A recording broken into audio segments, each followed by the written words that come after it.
que ótimo. Muito bem, nós estamos, então, iniciando a nossa aula de hoje sobre trovadorismo. Vocês se lembram que eu coloquei um esquema para vocês no caderno, na última aula? E aí lá a gente viu um pouquinho sobre a estrutura, eu falei um pouco para vocês sobre como que era a sociedade na época, como que foram as invasões bárbaras, né, no Império Romano, que culminou, que fez com que o Império Romano se dividisse, desintegrasse e formassem ali os feudos, e esses feudos, eles foram conquistados, né, e esses povos que conquistavam essas partes de terra, eles tinham uma relação entre eles, ou seja, eu te ajudo, mas você também me ajuda, você me protege, você protege o meu feudo, protege o meu espaço de terra, e todos eles eram ligados a um rei. Nós vamos ver isso muito melhor. Agora, quando o nosso início aqui, gente, observem essa imagem. Estão vendo aqui que é uma imagem do trovadorismo, que tem muita... Lembra que eu falei para vocês das cores? A presença das cores primárias. Vocês conseguem distinguir aqui o azul, do amarelo, né, do vermelho? São as cores primárias. A gente tem aqui uma imagem, que é uma imagem de Jesus sendo, né, na Via Crucis, ou seja, Jesus apanhando, que tem muito a ver com o teocentrismo, tem muito a ver com a religião dominante da época do trovadorismo, né, da Alta e Baixa Idade Média, que era o catolicismo cristão, tá bom? Muito bem. Continuando aqui. Qual é o contexto histórico do trovadorismo?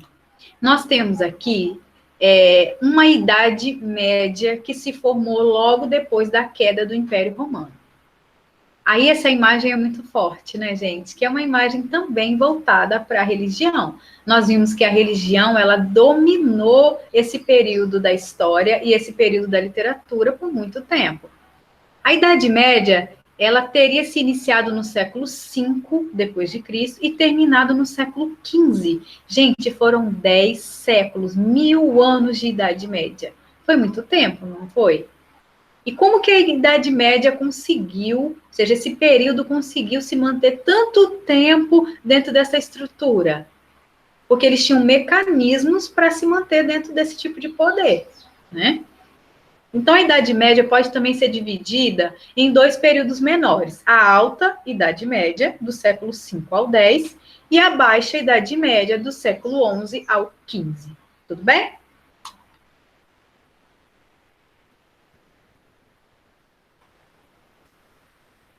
Gente, a Idade Média, principalmente a Alta Idade Média, do século V ao século X, é chamada de Idade das Trevas. Às vezes a pessoa pode perguntar assim, mas como assim Idade das Trevas? Por que trevas? O contrário de trevas seria a luz. E a luz, ela tem uma metáfora, lembra das figuras de linguagem? A metáfora, uma comparação com conhecimento. Na Idade das Trevas, na Idade Média, a gente não tinha disseminação do conhecimento.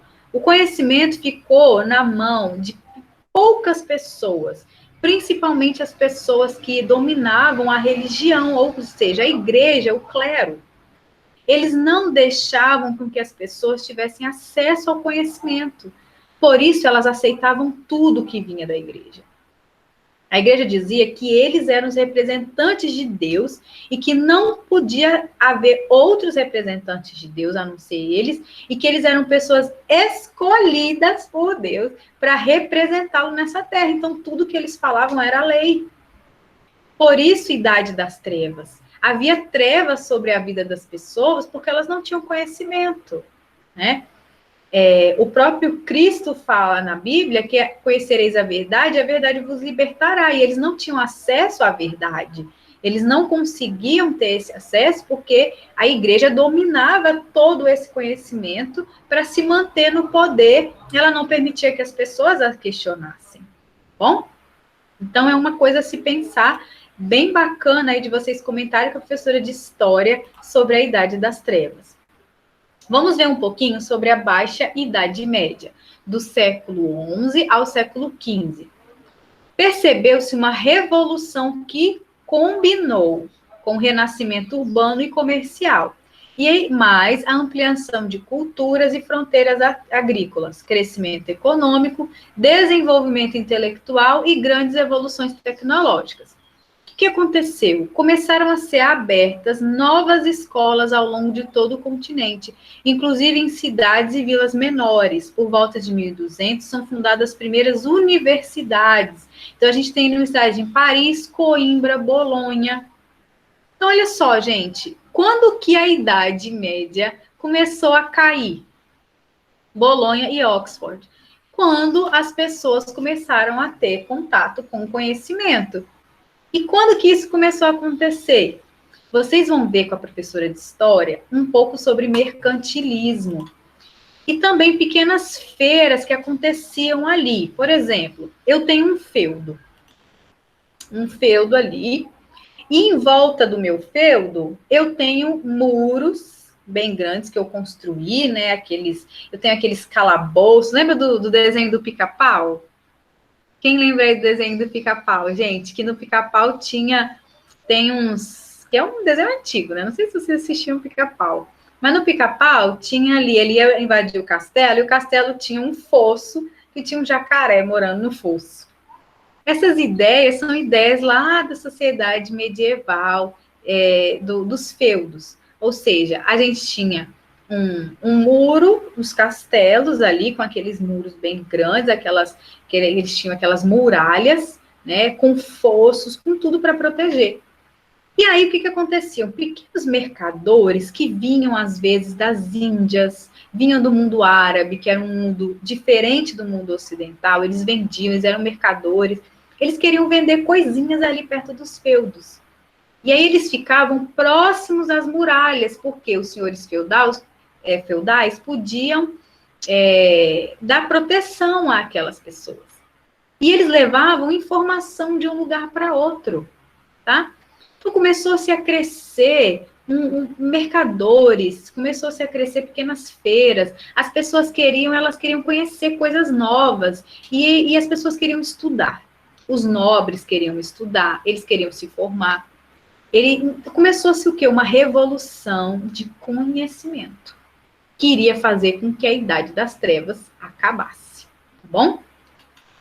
Vocês vão poder ver isso muito melhor nas aulas de história, quando vocês entrarem aí. Olha só a sociedade feudal, gente. Era formada pelo padre, o cavaleiro e o camponês. Era basicamente isso, tá? Então, são 3 figuras que exprimem o essencial da Idade Média em termos de organização social.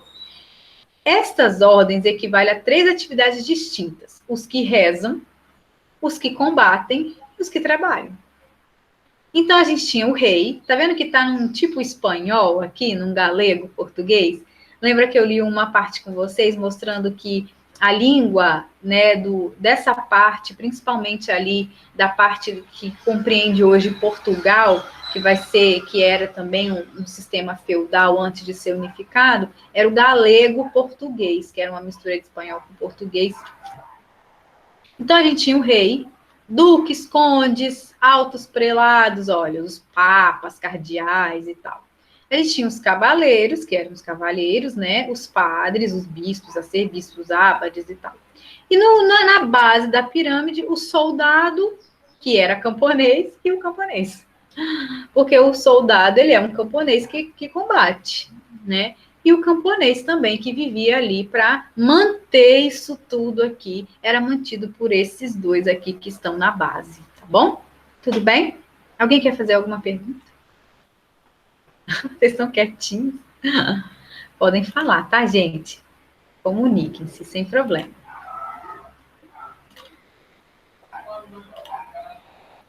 O clero. Vamos ver um pouco desse povo da igreja que dominava o conhecimento, que dominava tudo. Era formado pelos sacerdotes e era a camada mais importante. Claro, eles dominavam o conhecimento, então eles eram endeusados, né? Se eles tinham acesso ao conhecimento, só eles que tinham acesso, então, com certeza, eles eram os mais importantes. Por que o clero tinha esse status? Porque acreditava-se que tinha o poder de se comunicar com Deus. Então, calma aí. Se eu tenho uma classe que é escolhida por Deus para se comunicar com Deus, Então, essa classe, ela pode mandar em todo mundo. Porque ela dá carteirada nos outros. Fala, olha, eu me comunico com Deus, eu sei o que Deus quer. Você não sabe. Então, você tem que obedecer, né? Ah, professora, como é que as pessoas conseguiam acreditar nisso? Porque a igreja fazia coisas mirabolantes. Explicava as coisas de maneiras tão místicas, assim, que as pessoas acreditavam que se qualquer coisa que acontecesse com elas, era Deus quem estava fazendo alguma coisa, tá? Então eram mentiras, né? E coisas não científicas que a igreja contava e as pessoas acreditavam. Olha os guerreiros. Eles eram nobres, aristocratas, os proprietários de terras que combatiam os árabes. Entre eles eram comum a vassalagem, que se refletiu na poesia trovadoresca. O que é a relação de vassalagem? Era uma relação de fidelidade e de serviço entre os nobres. Então, se eu tenho uma terra e você também tem, eu sou vassalo da sua, sou vassalo da sua terra, nós temos uma relação de amizade e fidelidade em que eu sirvo a você e você me serve. E é uma relação de fidelidade, de honra. E isso foi trazido também para a literatura. Então, o homem seria o vassalo da mulher nas poesias, nas cantigas de amor, tá bom?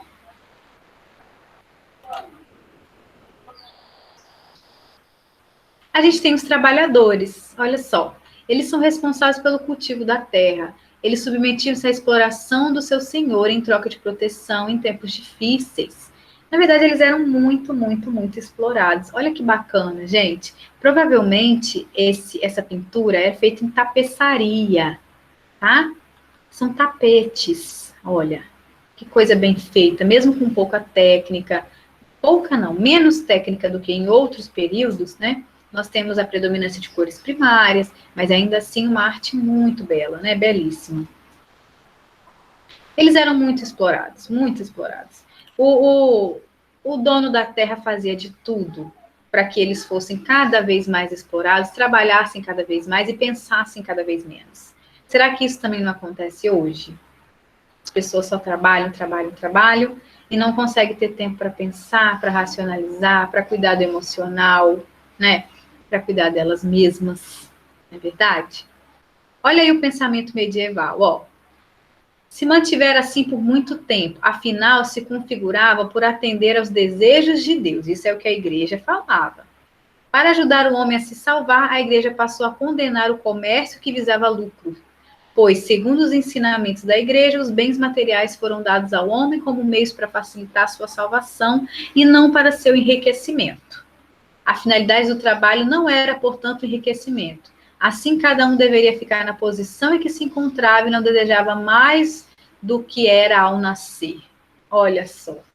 Então, a igreja impunha sobre as pessoas que elas não enriquecessem, mas enquanto isso a igreja enriquecia cada vez mais com as doações dos grandes nobres, né? O tempo todo eles viviam no luxo, enquanto os seus fiéis viviam na maior miséria.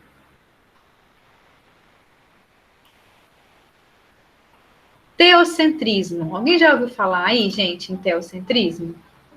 Vocês sabem o que é? Nas aulas de história, algum de vocês já viu falar sobre teocentrismo? Ei, vocês estão aí? Não? Então, teocentrismo, vocês vão ver já já. Muito obrigada, tá, meninos, pela participação de vocês. Teocentrismo é a igreja como responsável pela vida cultural e religiosa. Portanto, teo quer dizer Deus, é Deus no centro. Mas esse Deus aqui seria pelo viés do catolicismo. Então, quem impusera mesmo esse Deus foi a religião católica. Então, ela dizia assim: os valores morais e éticos e artísticos, evitando a influência de culturas pagãs, grega e latina, sobre o povo ignorante. Toda e qualquer manifestação artística era voltada para o louvor a Deus, teocentrismo.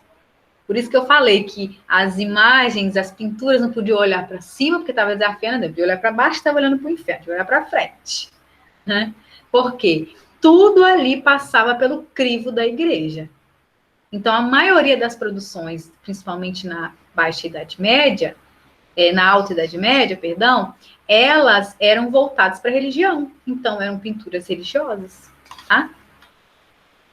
Porque não podia se fazer outro tipo, né, de pintura. Até se fizesse, seria uma coisa mais clandestina. As manifestações do povo, como então que o povo se manifestava culturalmente? E todas as pessoas se manifestam culturalmente, todos os povos. Não importa se existe uma repressão ou não, né? E aí aconteciam as primeiras produções artísticas ligadas à literatura e às vindas do povo. Foram as cantigas. Então, as cantigas, elas eram populares. As pessoas queriam cantar e expressar seus sentimentos. Queriam falar um pouco de arte. Então, a gente tem aqui mudança da língua, utilização do galego-português em vez do latim. Então, abandonando-se cada vez mais o latim, que era a língua lá do Império Romano. E mudança do assunto, da liturgia católica para o cotidiano das pessoas. Em vez de eu ficar falando o tempo inteiro das questões dos ensinamentos da catequese, eu vou falar agora das manifestações populares, eu vou falar dos sentimentos das pessoas, da vida cotidiana, né?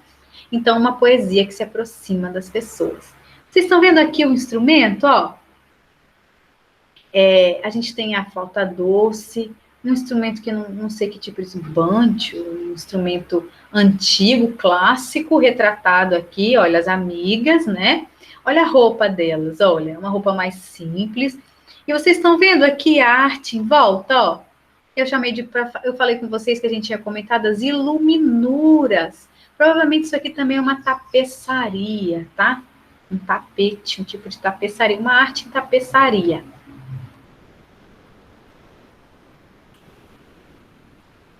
E aí a gente entra realmente no trovadorismo em Portugal. Por que nós vamos falar em Portugal? O Brasil não tinha literatura ainda. O Brasil não havia sido descoberto. Os povos que moravam aqui no Brasil não tinham escrita. Por eles não terem escrita, suas manifestações artísticas não ficaram gravadas, não ficaram registradas, tá bom? Então, o Brasil não teve, vamos dizer assim, oficialmente não houve nenhum tipo de trovadorismo aqui, tá?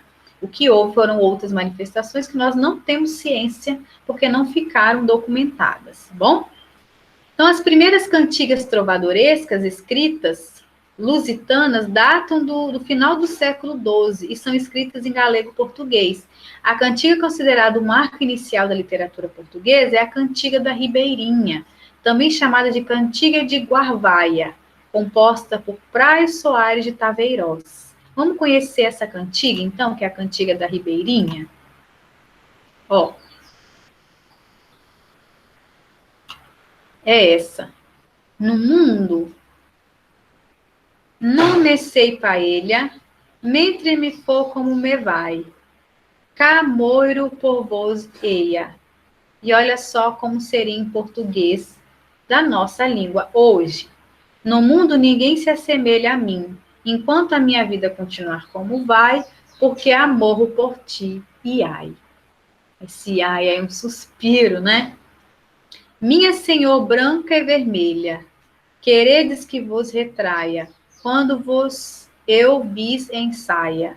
Minha senhora de pele alva e faces rosadas, quereis que eu vos descreva, retrate, quanto eu vos vi sem manto, saia, roupa íntima, tá?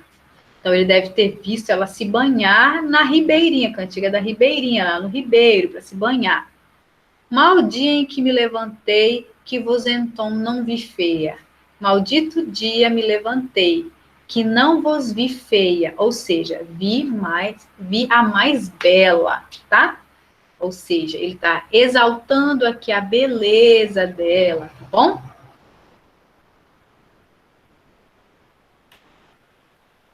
Olha só a organização das cantigas. Eu expliquei isso para vocês em sala. As cantigas, elas são divididas em cantigas líricas, então elas são lírico-amorosas, de amor e de amigo, e cantigas satíricas, que são de escárnio e de mal dizer, tá bom? As cantigas líricas, amorosas, elas vão falar de sentimentos de amor, de amado, de um amado que partiu, que talvez ele foi para além-mar, dos sentimentos ali daquelas pessoas populares, tá? Então ele fala, ai flores do verde pinho, se saberes novas do meu amigo, ai Deus e o é. Então ele está querendo saber do amado que foi. Olha só que linda essa peça aqui de tapeçaria, né? Essas cantigas tratavam de temas amorosos, as aventuras de cavaleiros em busca da honra e do amor de uma donzela. Então, às vezes, ela está apaixonada por um nobre, um cavaleiro, que foi lutar. Então, ela, ai, Deus e o é, onde que ele está? Né? Cadê? Onde que esse amado está? Aí a gente tem as cantigas líricas, tá? De amigo e de amor. E a diferença entre elas é que de amigo, o lírico é feminino. Então, é um homem que se passa por uma mulher dentro do poema. E a indireta fala como um confidente. Então, ela está falando com uma amiga sobre alguma coisa do coração dela, tá? Tem a presença de refrão, paralelismo e lecha-prem. O assunto é o lamento da moça cujo amado está longe. O ambiente é rural e a linguagem é discreta e recatada. E tem a cantiga de amor. O eu lírico é masculino, é um homem que fala para uma mulher. A conversa com a amada, a ausência de paralelismo, não tem esse paralelismo, nós vamos ver o que é. O assunto é o sofrimento pelo amor não correspondido, coita, e ambiente da corte, linguagem ousada e conquistadora. Então, um é um ambiente campestre e o outro é um ambiente lá da corte, tá? Vou mostrar para vocês o que é paralelismo e o que é refrão. Tá bom? Antes de eu começar aqui para mostrar, e aí, o que vocês estão achando? É difícil esse conteúdo? É um conteúdo novo, né? Porque é um período literário que a maioria de vocês nunca ouviu falar. Isso aí, seu autor é Dom Diniz. Que bacana. Olha só, é mais ou menos, né? Porque é muito novo, né, gente? E quando a gente começar a ver em aula, ter contato, vocês vão ter muito mais, assim, familiaridade. É claro, porque começar com a literatura, a gente começa logo com o trovadorismo, realmente é um desafio. Mas vocês conseguem, tenho certeza, tá? Antes eu vou falar um pouquinho o que é paralelismo e depois eu vou abrir para perguntas. Olha só paralelismo o que é. Ai flores do verde pinho, se saberes nova do meu amigo, ai Deus e o é. Ai flores do verde ramo. Ela está se comunicando com a natureza, ó. Ela não está falando com uma amiga, ela está falando com a natureza. Se saberes nova do meu amado, ai Deus e o é. Se saberes nova do meu amigo, aquele que mentiu do que pôs comigo, ai Deus e o é. Se saberes nova do meu amado, aquele que mentiu do que me há jurado, ai Deus e o é. O que é paralelismo então, hein? Ó, é a repetição quase total de um verso. A alteração ocorre no final do verso repetido, mas mantém-se o ritmo e normalmente usa-se sinônimos nessa alteração. Vamos dar uma olhada aqui, ó. Ai, flores do verde pinho, saber nova do meu amigo, ai Deus e o é. Ai, flores do verde ramo, saber nova do meu amado. Então ela mudou de amigo para amado e ela mudou de pinho para ramo. É um paralelismo. Olha aqui. Daquele que mentiu do que me pôs comigo, daquele que mentiu do que me há jurado, então ela mudou do que me pôs comigo para o que me há jurado. Repetiu o anterior todinho. Isso é um paralelismo. Vocês vão ver isso melhor comigo, analisando as trovas lá na sala, tá bom? O que é refrão? É a repetição do mesmo verso ao final de cada estrofe. Então, se ela tivesse repetido aqui o mesmo versinho no final de cada estrofe, no final daqui, ó, aqui é um refrão, ó, ai Deus e o é, ai Deus e o é, ai Deus e o é, isso aqui é refrão. É um versinho que ela repete no final de cada estrofe. Então, essa cantiga, ela tem paralelismo e ela tem refrão. Tá? Igual vocês analisaram lá no soneto, no haikai, as formas fixas, fizeram contagem, nós vamos fazer aqui também. para a gente poder conhecer, tá bom? Quero abrir para vocês perguntarem. O que vocês estão achando até agora? Façam um comentário. Pode abrir aí o microfone de vocês para vocês perguntarem. O que vocês acham desse conteúdo? Tá muito rápido? O que vocês acham dessa cantiga? Vocês querem começar a ver isso mais palpável? Como é que tá esse tempinho aí em casa para estudar, gente? Fala um pouquinho para mim. Quem quiser, tá? Fiquem à vontade. Fazer alguma perguntinha.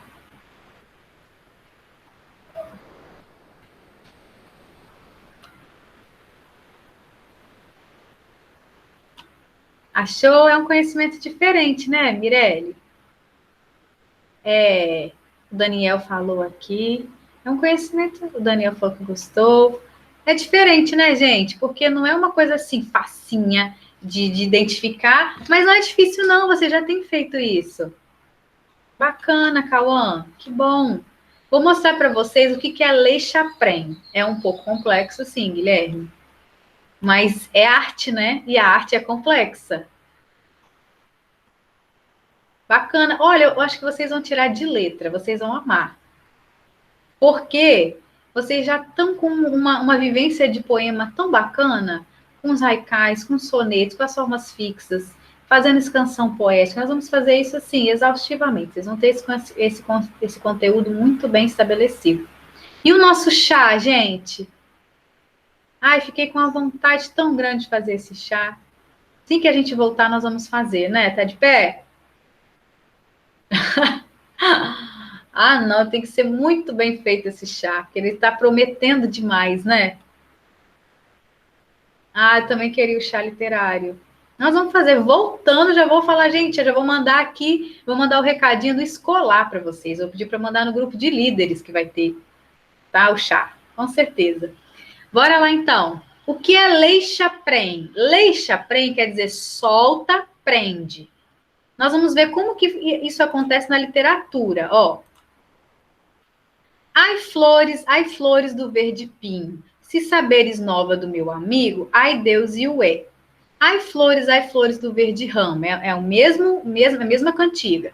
Se saberes nova do meu amado, ai Deus e o é. Se saberes nova do meu amigo, aquele que mentiu do que pôs comigo, ai Deus e o é. Se saberes nova do meu amado, aquele que mentiu do que me há jurado, ai Deus e o é. O que é lei Chapren? Ao pé da letra, lei Chapren significa deixa e pega de volta. Mas na poesia medieval, é a estratégia de pegar o segundo verso de uma estrofe, ó. Segundo verso de uma estrofe, ó.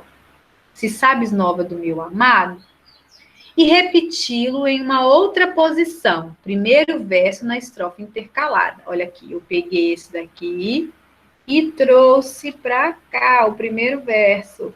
Peguei esse daqui e trouxe para cá o primeiro verso. Esse daqui é o segundo verso. Se sabes nova do meu amigo. Aí eu transformei no primeiro verso da outra estrofe. Se sabes nova do meu amigo. Aí agora eu pego aqui, ó. Se sabes nova do meu amado, segundo verso. Transformo no primeiro daqui. Se sabes nova do meu amado. Entenderam isso? Ah, esse bolo, hein, Guilherme? Maravilha. Vocês viram isso aqui? Gente, a poesia do trovadorismo ela é muito simples, na verdade. Os recursos dela são limitados. Então, acaba que fica muita repetição, tá vendo? Então, olha só, o que é o poema inteiro, a cantiga inteira? Ela é formada por o segundo verso de uma, cabendo no primeiro da outra. O segundo verso de uma, cabendo no primeiro da outra. Pronto. Aí, voltando um pouquinho mais, a gente tem paralelismo, né? Que eu repito, ai flores, ai verde, só mudo o final. De novo, paralelismo, eu só mudo o final. E refrão, viram? Então, basicamente, a poesia do trovadorismo é formada de paralelismo, eu repito a primeira parte toda e só mudo o final. Refrão, repito o verso todinho no final das estrofes. E depois eu jogo para o Lei Chapren. Pego o segundo verso, jogo no primeiro. Pego o segundo verso, jogo no primeiro. Viram? Vocês acham que é mais difícil você fazer um soneto ou uma cantiga?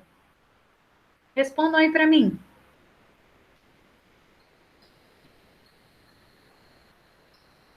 O que vocês acham mais difícil? Pode falar, quem levantou a mão.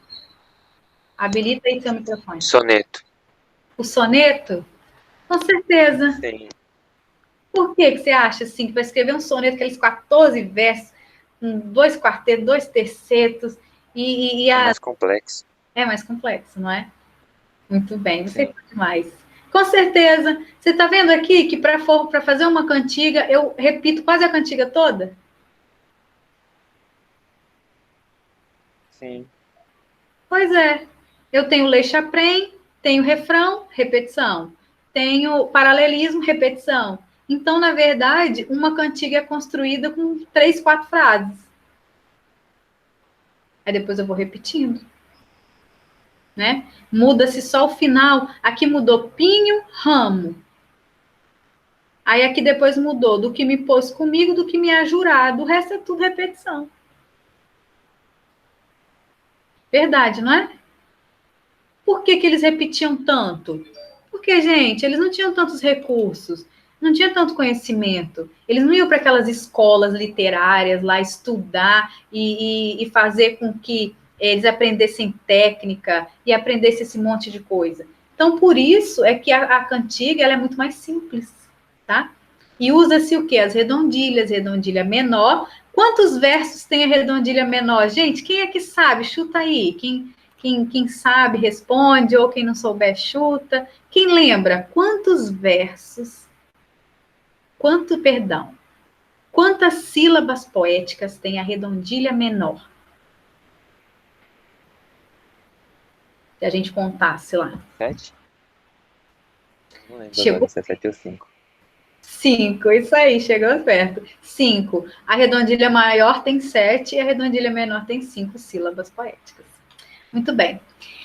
Nós estamos indo para o finalzinho, então vamos conhecer um pouquinho as cantigas satíricas, que são aquelas que vão falar mal, entre aspas, de algo, de alguém. Geralmente vão atacar alguma instância lá da sociedade. São verdadeiros documentos da vida social, principalmente da corte. Fazem ecoar as reações públicas a certos fatos políticos. Revelam detalhes da vida íntima da aristocracia, dos trovadores e dos jograis, trazendo até nós os mexericos e os vícios ocultos da fidalguia medieval portuguesa. Então, as cantigas satíricas, elas são verdadeiros documentos daquilo que existia de ruim também, de denúncia social da época, bom? Então, as pessoas sempre tiveram um senso crítico, né, gente? Não importa o massacre que elas sofram. Olha o registro histórico. As cantigas medievais portuguesas encontram-se reunidas em livros denominados cancioneiros, dos quais se destacam cancioneiros da Ajuda, da Vaticana, da Biblioteca Nacional de Lisboa. Muitas dessas trovas se perderam, tá? Muita coisa nós não temos mais como ler, ouvir, ver, não tem como, porque se perdeu. As pessoas jogavam fora, não reuniam-se em cancioneiros. Depois de um tempo é que começou a se reunir em cancioneiros. E olha como é que são lindas, gente, ó. Olha o trabalho artístico só de transcrever. Tá vendo que tem aqui as notas musicais? Por quê? Porque elas eram para ser cantadas, lembra? Elas eram cantadas, eram cantigas. Olha as iluminuras, lembra que eu falei do trabalho, da arte na folha? Que lindas essas iluminuras. Olha a letra, gente. Que coisa maravilhosa, né? É realmente uma arte muito bacana, belíssima. Dom Dinis foi o sexto rei de Portugal, tá? Durante o período medieval, e ele preocupou-se em reunir em um cancioneiro suas próprias trovas e muitas outras produzidas por seus protegidos. Naquela época era comum a prática do mecenatismo e Dom Dinis foi um destes grandes incentivadores da cultura. O que é mecenatismo? Alguém ia lá e patrocinava a arte. E Dom Dinis foi um desses que patrocinou a arte e ele reuniu muitas trovas em um cancioneiro, tá? Vamos conhecer agora os artistas. Quem eram essas pessoas? Então, nós temos, eu até falei um pouquinho para vocês na aula, os trovadores, que eram os poetas cultos que compunham a letra e a música das canções, tá? Então, eu tenho aquele que compõe. Foi lá, escreveu, fez a letra, a música, tudo direitinho.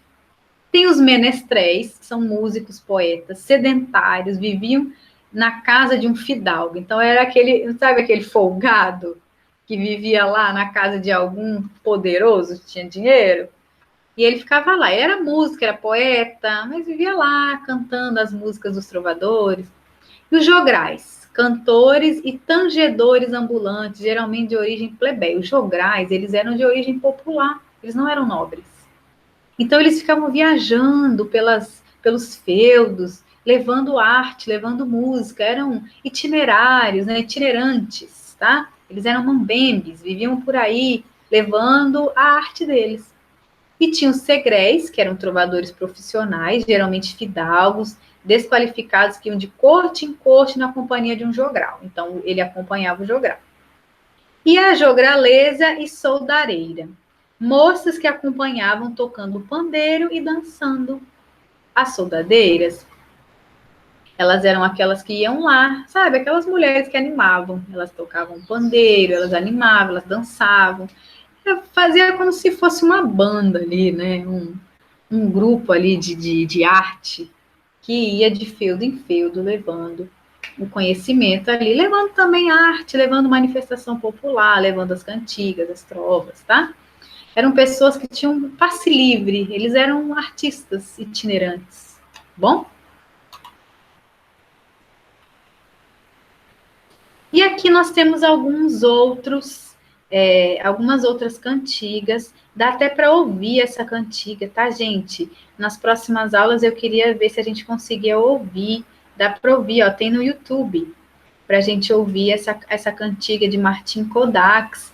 Eu vou levar para vocês em aula, para vocês terem uma ideia, tá bom? De como que elas aconteciam. Não vou entrar nas cantigas satíricas ainda, isso vai ficar para uma outra aula. E nós vamos parar aqui nessa composição desses artistas, tá?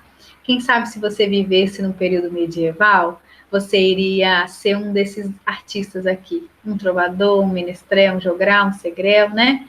Uma jograleza, soldadeira.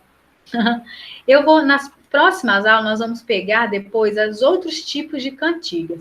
Então, nós vamos analisar realmente as cantigas, ver a cantiga de amor, de amigo, de escarro, de maldizer, ouvir uma cantiga para a gente ver como é que era a batida, uma batida árabe, tá? Porque era a influência do Império Turco-Otomano na época, lá naquela região árabe.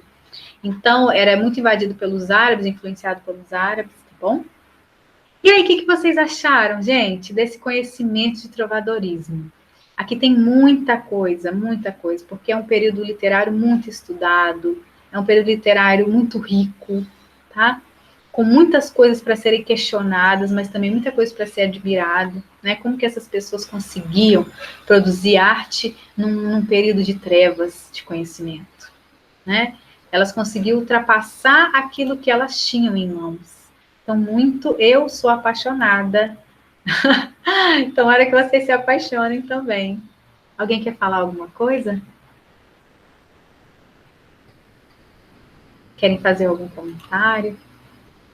O que vocês gostariam, assim, para a nossa próxima live? O que vocês gostariam que eu trouxesse para vocês na nossa próxima live? Se a gente tiver, né, oportunidade, o que vocês querem ver? Se vocês querem escutar, se vocês querem que eu disponibilize alguma coisa para vocês de material? O que vocês acharam?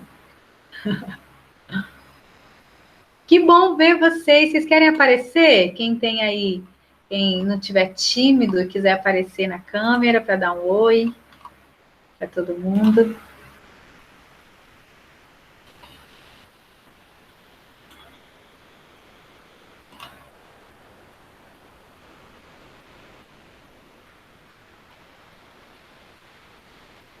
Que bom que você gostou. Tá de boa, Anthony?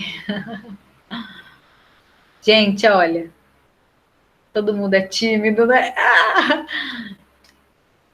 Olha, a gente precisa ter essa resposta do governo essa semana. Ele deve entrar em algum comunicado conosco, falar novamente, né?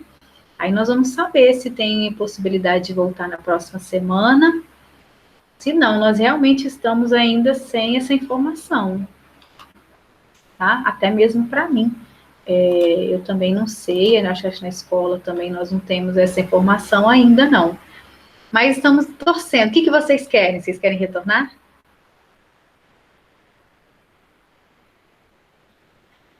Então, eu vou gravar, Sim, na verdade, sim. eu vou encerrar a gravação. Perdão, Daniel, você já fala. Vou encerrar a gravação, só respondendo ali, e aí depois eu vou disponibilizar para vocês, tá bom? Vou ver como é que a gente faz como é que fica disponível, tá? Fala, Daniel. Quero voltar sim. Acho que todo mundo quer voltar. Às vezes ficar mais em casa.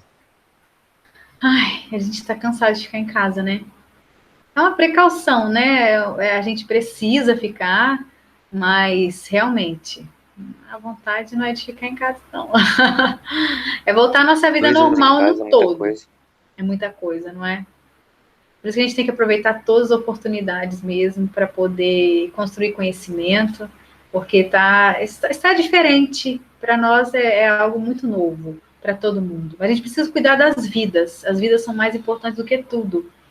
Né? Porque se a gente tem vida, a gente corre atrás do restante. Né? Mas que está difícil, tá, para todo mundo. Mas vai passar, vai passar. Nenhuma epidemia durou para sempre. Então nós vamos passar por essa mais uma vez, se Deus quiser. Tá? Então, na gravação, eu já sei todo mundo que participou, todo mundo que está aqui. Então, vai contar aí com uma chamada. Tá bom, Cauã? Beleza. Amado, um beijo para todos vocês. Se alguém quiser aparecer, falar alguma coisa, para mim foi uma satisfação estar com vocês nessa aula. Ela vai ficar gravada para a gente usar em outros momentos, para vocês irem lá. Toda vez que a gente precisar, eu vou falar, gente, ó, tem a aula gravada, vamos fazer uma revisão desse conteúdo que está bem completo aqui na aula. E eu quero que vocês fiquem bem, cuidem-se, tá? Quero ver todo mundo no nosso chá para a gente comemorar essa parte. Um beijo para todos vocês, tá bom?